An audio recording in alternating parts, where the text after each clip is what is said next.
બનાસકાંઠાના અંબાજી ખાતે સંત રવિદાસ મહારાજની કળશ યાત્રાનું ભવ્ય સ્વાગત કરવામાં આવ્યું। રાજસ્થાનથી ગુજરાતમાં પ્રવેશેલી આ યાત્રા ગબ્બર સર્કલ પહોંચી હતી, જ્યાં સાધુ સંતો અને આગેવાનો દ્વારા યાત્રાનું સ્વાગત કરી કળશનું પૂજન કરાયું હતું।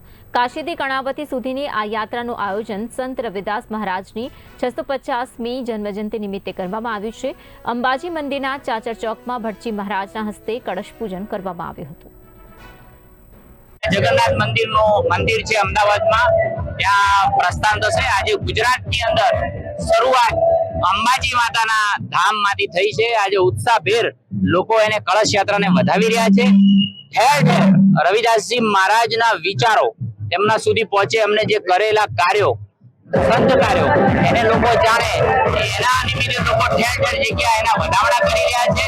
અને આજે અંબાજીની શરૂઆત થઈ, માં અંબાના ધામ અને ચાચર ચોકની અંદર પણ એનું સ્વાગત થયું છે।